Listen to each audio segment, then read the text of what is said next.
Guess what, guys? It's sponsor time. Before we jump into today's video, I want to give a massive shout out to today's sponsor, Easy Roller Dice, with their incredible Color Spray Kickstarter. I am thrilled to have Easy Roller be a part of the Taking 20 team because I am an unapologetic dice fiend. I love dice. I love affordable dice that look awesome.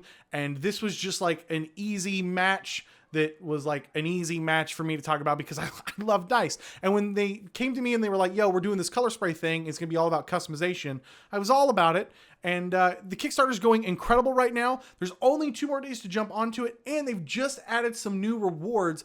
They actually just came out with some new wooden dice trays, which I'll be throwing up somewhere on the screen-ish thing behind me.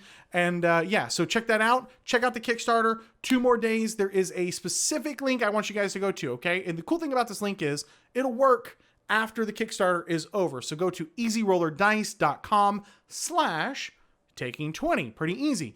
If you do that, it helps out the channel, and go snag some dice. These things are incredible. They're super affordable and they look great. So it's really a no-brainer. Thank you, Easy Roller Dice, for being a part of the Taking 20 team. Hey there, boys and girls. We're gonna have a fun time today. So I'm pretty sure you guys can read, and you saw the thumbnail for this video. And you guys know what this video is about. Things that are going to get your Dungeons and Dragons 5th edition or 5e or D&D card revoked, or D&D whatever edition card revoked. I put a comment up on the YouTube community page because I saw something on Twitter, and I was like, yeah, if I post this on Twitter, like 12 people will reply. But if I post this on YouTube, apparently 920 people will reply in like 3 days. So I did that. You guys did that. We're going to read through some of these comments and see if any of these things will make me laugh, which was the task. I don't think all of you understood that part of the task, but here we go. I once ran a monster without properly looking at its stats beforehand. I didn't realize until the end of the fight that it was immune to fire damage after my players had fireballed it into oblivion. Yeah, Legend Network, I feel your pain. I think all Dungeon Masters have made a mistake once or twice, or 10 times, or 14 times for monsters that they forgot a thing on the stat block. Immunities, probably higher on that list of things to maybe look at first, but I'm going to give you a pass on this. I'm going to let you keep your card because I think most Dungeon Masters have been there. I didn't know that there was a limit on bonus actions for like a year. Yeah, so fun fact, when my buddies and I first started playing, I got kind of pissy about a friend whose character did like 45 bonus actions every turn. Brian, if you're seeing this video, I love you with all of my heart. I'm so sorry. But yeah, we didn't know the rules well enough because we went straight from Pathfinder, and it was like literally our very first couple of games. A year? I don't know. It's getting up there. I'm gonna let you keep your card for now. Comment from Smooth Luigi, which is just a fucking great name. My entire campaign is built on the foundation of Hot Wheels World Race and accelerators. Nobody has noticed yet. Okay, so I'm tempted to take your card because it's absurd, and I hate games that are just like absurd. But you get to keep your card, Smooth Luigi. Also, I like the name Smooth Luigi. My first character was a wizard with a -1 con modifier and a +2 strength mod. Oh, yes. For those super Buffy boy wizards that want to get on the front line and then die immediately because they have no constitution. All right, Bearded Dragonite. Regardless of the Pokemon reference, I'm going to take your card. I'm going to take your card. You can't roll strength wizards if you're not going to put con. You're not going to give them con. You got to give them con. It was your first character, but I'm taking your card. In my third ever fight playing D&D 5e, I tried for 5 turns straight to rub garlic on a vampire. This got my character killed. As well it should have. Card revoked. I've killed off people in the party as a dungeon master because they told me about their backup character who sounded way cooler in my opinion. Oh God, so many people like this comment. Okay, I'm tempted to let you keep your card.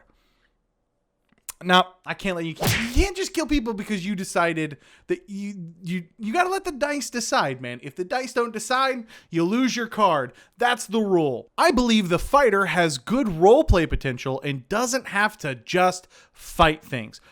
You know what, US Patriot 42, I'm going to let you keep your card. But if you're playing a fighter,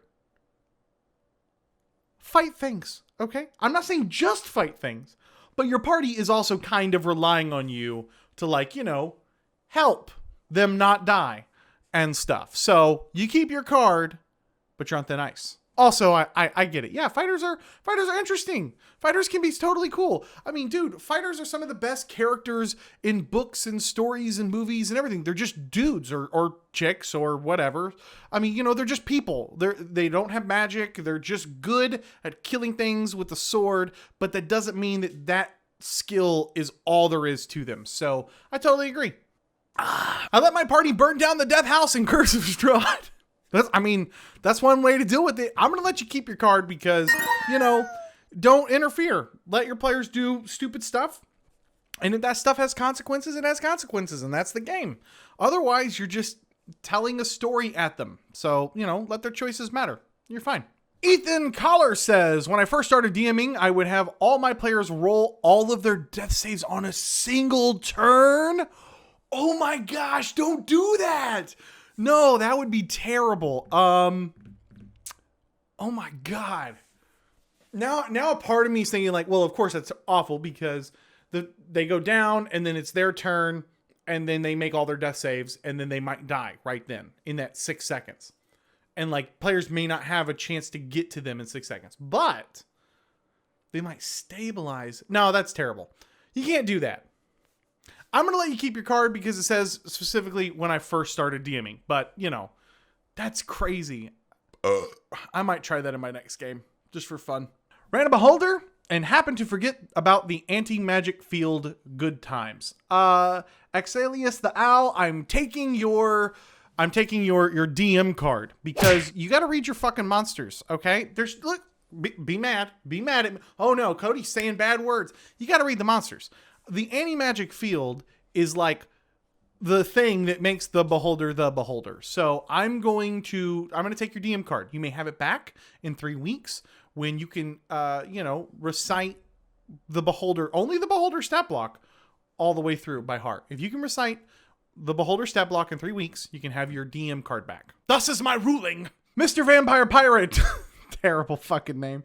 I like big sword boys more than the spelling boys. No.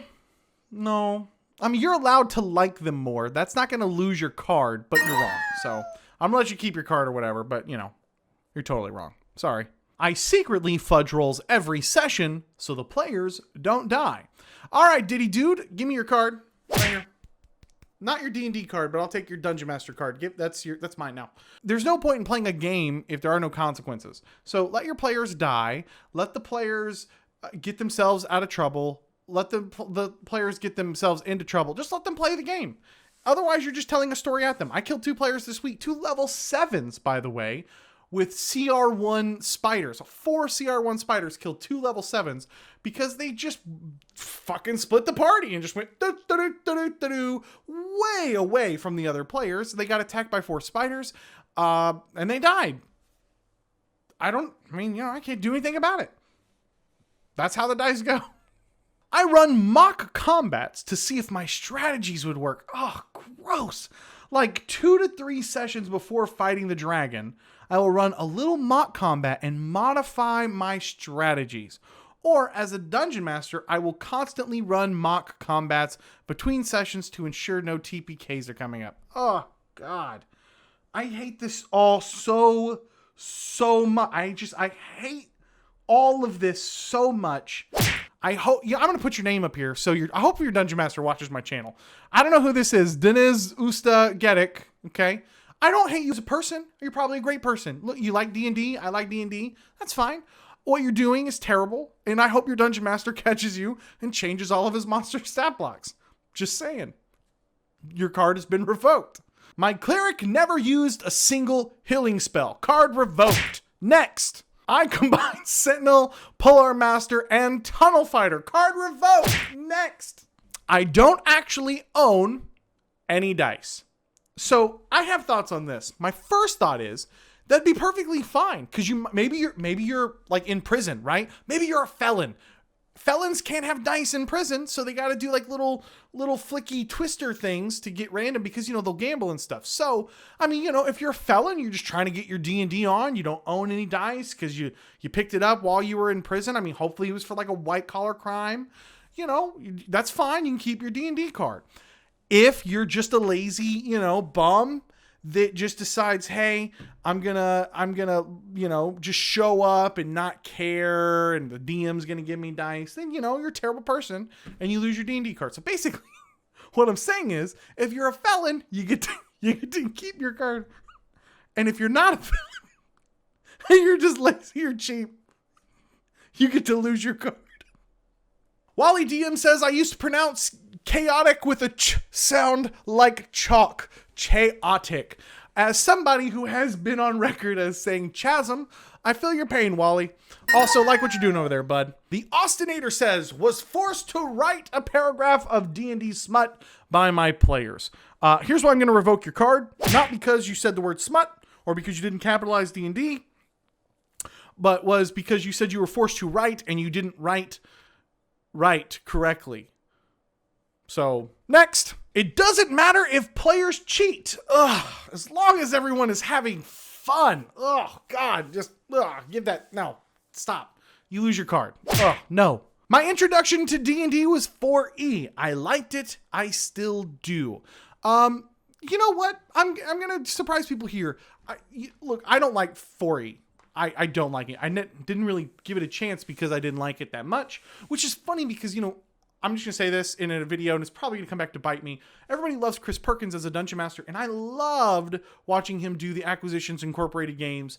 But, 4E's Chris Perkins' baby. People always forget that. Mike Merles and Jeremy Crawford, that 5E is their baby. 4E was Chris Perkins' baby. Third edition was Monty Cook. So I always think it's funny that people love, they're like, Chris Perkins is amazing, and then, they're like, they hate on 4E. And those are the same people. I always think it's funny to me. It's slightly ironic. They're like, I fucking love Chris Perkins. I fucking hate 4E. And then, it's like, well, it's his thing. Anyways, I have no problem with you liking 4E. That's fine. I mean, it's cool. It's the edition that you were introduced to. It's not my favorite edition, but so what? You know what? 6th edition is going to happen eventually. If I say I like 6th edition more than 5E, is that going to make me a bad person? Like, no, it's fine. Jen Rose, my first time ever playing D&D, I made a rogue who wasn't proficient in stealth. Okay, here's my problem. So it's your first time playing, and it says I made a rogue. So you made the character. Your Dungeon Master didn't just hand you the character. So first time playing, you got to pick your character. So that means the Dungeon Master or you went through the rule book, or as the group, y'all said, oh, what should I play? I don't know. What are the classes? And then they were like, oh, you can play a Barbarian. And you're like, nah, I don't want to play a Barbarian. Like, oh, you can play a Wizard and throw a bunch of spells. And you're like, nah, I don't want to do that. Oh, you can play a Cleric and like heal everybody. You're like, I don't want to do that. Or you could play this like sneaky rogues, like a thief. Oh yeah, that sounds like fun. I want to play a rogue. And then you're like, I don't need him to stealth. Terrible. Card revoked. I'm all talk, no walk. I love D&D and have watched hours upon hours, capitalized, of D&D YouTube, including all of Critical Role, but also so many, many more, and read through the PHB and Xanathar's Guide, Not Possessive, multiple times, homebrewed my own subclasses and my own homebrew world. 4 dots. I have not, and I've only ever played 2 sessions of D&D. Jake Rikers. First off, thank you, Jake, for helping me pay my bills. I love that. I appreciate it. Second off, I'm taking your D&D card because I fucking hate your grammar so much. I hated reading this whole sentence so badly. I love D&D lowercase, have watched hours upon hours, and you like emphasized it, and okay, fine. I can get on board with that. I do that sometimes. Of D&D also lowercase. YouTube, you capitalize both U and tube, which is proper and correct, including all of Critical Role. That's a name that should be capitalized. And then, you know, many more, and then you get to Xanathar. First off, PHB wasn't capitalized. Xanathar's doesn't have an apostrophe in there. That's terrible. So basically, and then one last thing I see here at the end, you have no period at the end of your sentence. And I've only ever played 2 sessions with the number 2. Fun fact, 2, I think below like 217, all numbers have to be spelled out, and anything over 218 or 230, I don't know. Somebody can figure it out. It's not the boiling point of water, but it's close. 276 or something like that all has to be spelled out. So, yeah, I'm going to take your card just because your grammar made me sick. So that's it. Next, I build ultra optimized, heavily min-maxed combat characters and then use them as almost purely roleplay characters because I think D&D's combat is boring. You know what? You're totally fine to keep this card. I have no problem with this. I have no problem with you min-maxing. That's fine. I have no problem with you being like, I min-max because that's what I feel in my heart. But I also don't like D&D's combat.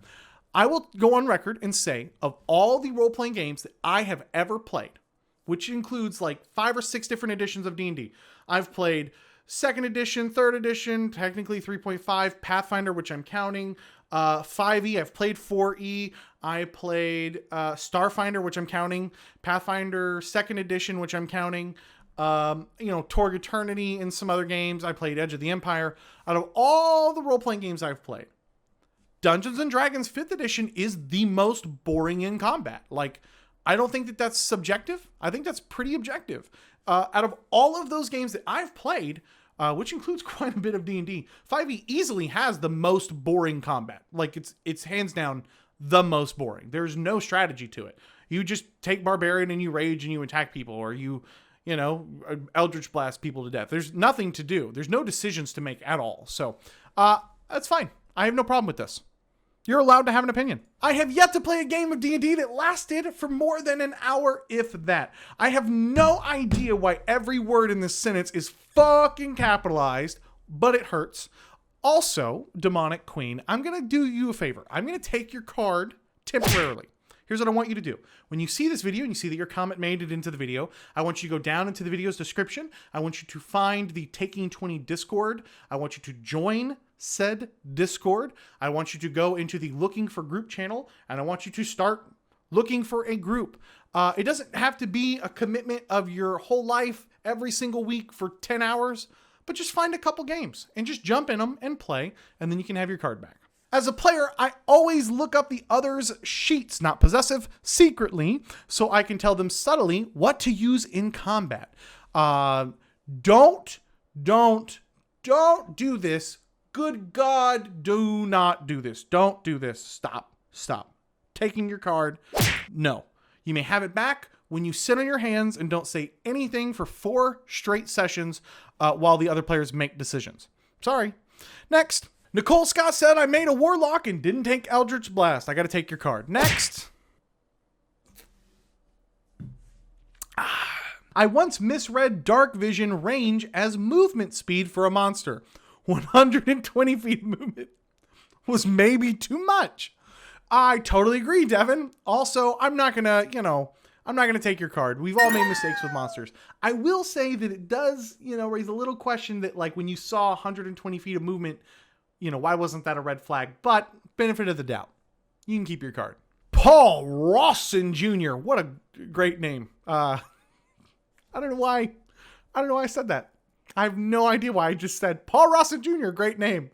In one campaign, I'm currently playing as Super Mario. I fucking hate this already. A stout halfling druid where all his spells and animal forms are based on power-ups. I hate all of this sentence. Next. Card revoked. Sean Braden, I love the monk. I love its 3.5 version. I play it all the way to 20th level. I also love kobolds as a favorite class and find their flavor to be both engaging and fascinating. Well, kobolds are not a class. Monks are lame. Card revoked. Next. The Hammer Time 51 says, I want all my characters to use firearms. Card fucking revoked. Next. I used to think the 2000 movie was a good adaptation. Oh God, this one hits really close to home because I was a very young, impressionable man in 2000. This was right before, I think, Lord of the Rings. I'm pretty sure Lord of the Rings was 2001. So in 2000, I think like the best thing that we had been given up to this point was like no joke, like the Scorpion King for fantasy. Like fantasy was hurting. It was probably like really crappy 80s movies. You know, you had stuff from like Willow and stuff like that. So I loved, 13-year-old me loved the 2000 movie. Also, you said that you used to think it, so I got to let you keep your card. But yeah, that one hits a little close to home. I'm not going to lie. For my campaign, I'm making all my players play human fighters, and it's amazing. I have no problem with this. Next. I mean, assuming that they're on board, right? You weren't like, they showed up to play a druid, and you were like, guess what? You're playing a fighter. But if you're like, hey guys, do you all want to play fighters? Like, I have no problem with that. Great stories are being told via fighters. Okay. Nacho Filament says, I played a monk once. I would revoke your card, but you did include the word once, so you may keep it. Next, D&D Beyond has... oh my God, is this true? D&D Beyond currently has 43 playable races, and I hate it. Johnny DMG, I could not agree with you more. I see no reason to revoke your card. I feel your pain. Vinicius Cassiano. God, did I just fucking nail that? I think I just nailed that. Paladin, 2 L's, is the worst class concept in D&D. It should just be a fighter subclass. Oh, man. I mean, because my instinct is like, well, no, you should have the Paladin. But then the other part of me is like, yeah, but the Eldritch Knight is like, I'm going to let you keep your card because that's an opinion that I can't objectively argue with.